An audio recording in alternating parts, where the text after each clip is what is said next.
This is the hardest part of a diet for most people.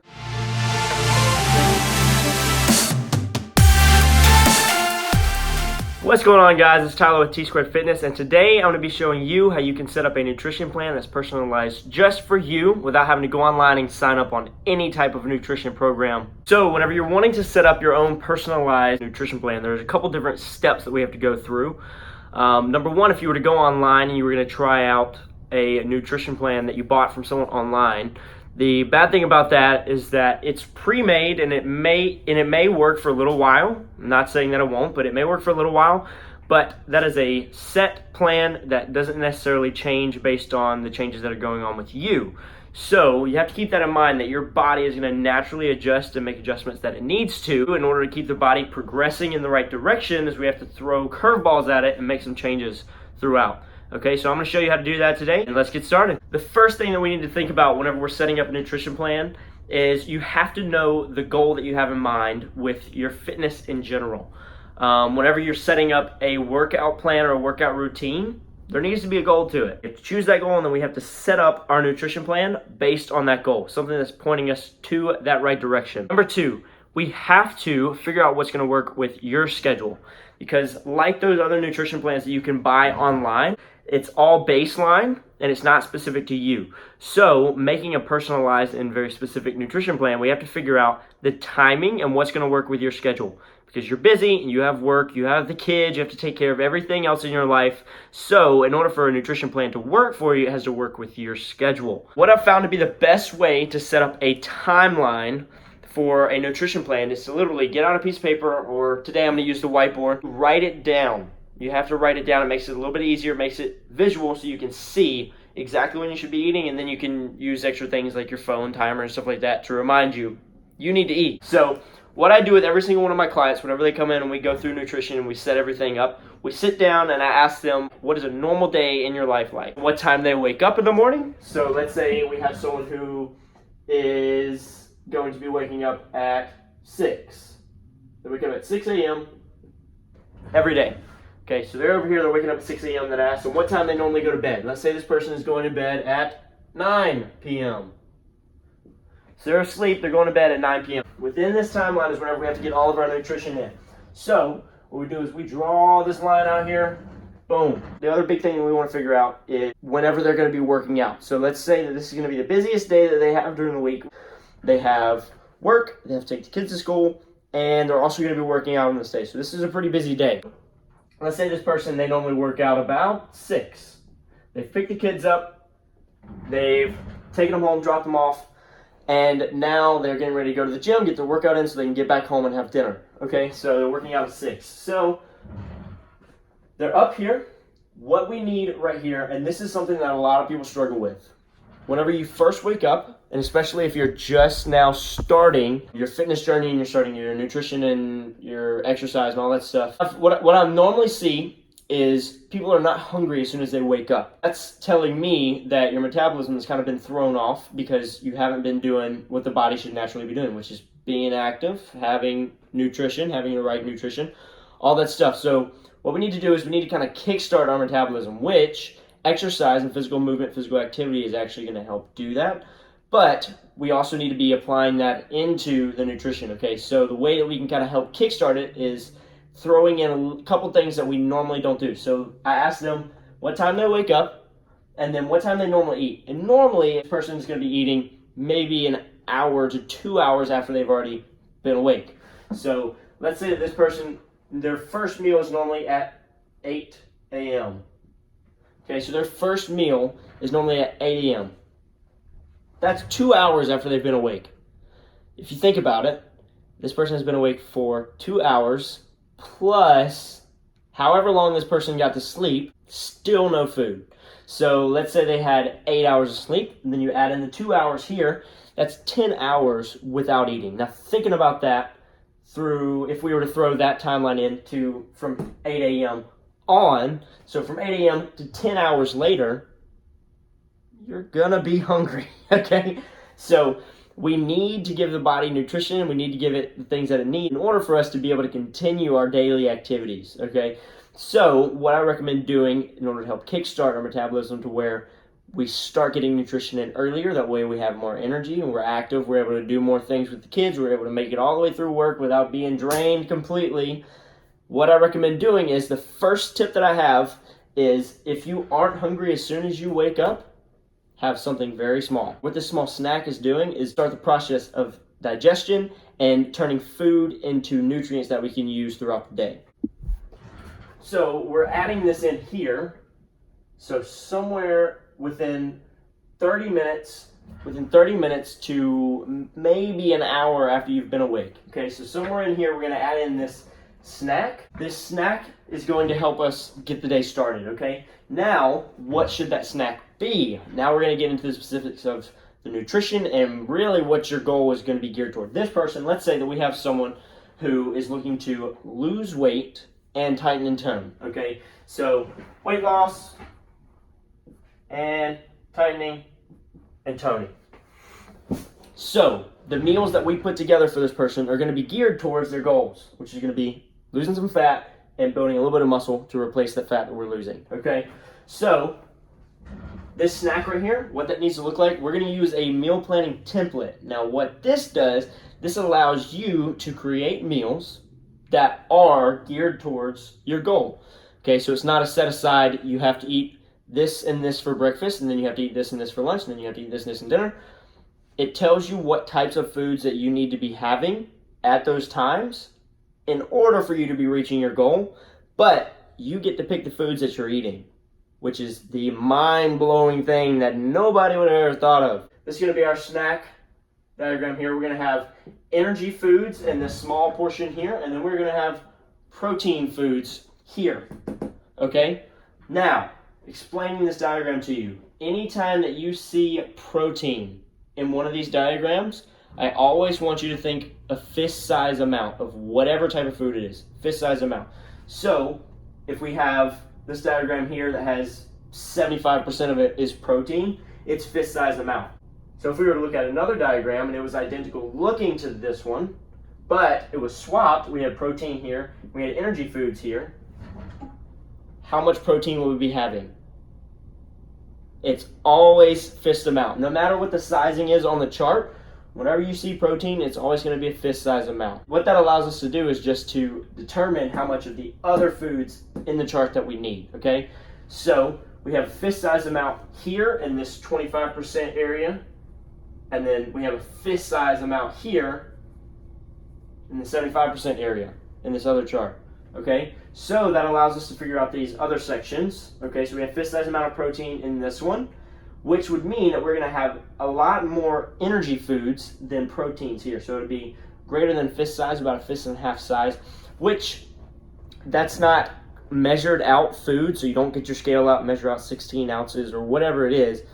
It makes it where you can do this and it's easy and simple and something that you can physically see as a measurement, okay? So using that makes it where we can easily figure out how much of each type of food that we need. What I would recommend for a snack early in the morning, we want something easy because you're just waking up. What I would recommend is having a protein shake or protein bar. Protein shakes and protein bars pretty much encompass all of the nutrition that we need to get this right. What we look for in a protein shake whenever we're trying to decide what shake to have, we're looking for three things. Number one, the amount of protein in it. So we want to have at least 20 to 25 grams of protein, okay? Anywhere between there is going to be ideal for what we're looking for out of a protein shake. The second one is going to be the amount of sugar that's in the protein shake. 5 grams or less, anything in there is ideal. What that's going to do is that's going to give us the energy section of our chart here, but it's also going to give us the correct amount of protein that we need. We're getting this ratio here correct with a protein shake that has 20 to 25 grams of protein and 5 grams or less of sugar. Number 3, the digestive enzymes. Now, I don't know about you, but if I'm going to be having a protein shake, the last thing I want to be thinking about is having a stomach ache, okay? So we have to make sure that whatever shake we're getting has digestive enzymes in it that allow the body to use the protein and all of the nutrition that we're putting into it, and it doesn't sit on the stomach super heavy. So that takes care of our first snack / meal of the day. So 6 o'clock to 8 o'clock is when they should be having meal number 1. Meal number one is going to look just like the chart we used for our snack. Let's say this person's going to have eggs in the morning, fist size amount, about 2 to 3 eggs. This person wants toast for their breakfast. We're going to have one piece of toast, and that's going to be about the right amount of energy foods that we need to take care of this ratio. Meal number two. So what we're going to be doing now is we're going to be going down the timeline to about 10. It's about 10 a.m. We have to figure out what this person's doing at 10 a.m. Okay, so let's say that they're at work. They're at work now. They're not on lunch yet. So what this probably needs to be, this needs to be another snack. Most people don't have a job that's flexible enough to allow them to actually take a meal break whenever they want to. So we have to work with that, and we have to implement a snack here. So moving on, we're going to 12 o'clock. Now we're getting to around lunchtime here. Here's how we're going to set this meal up. Like this.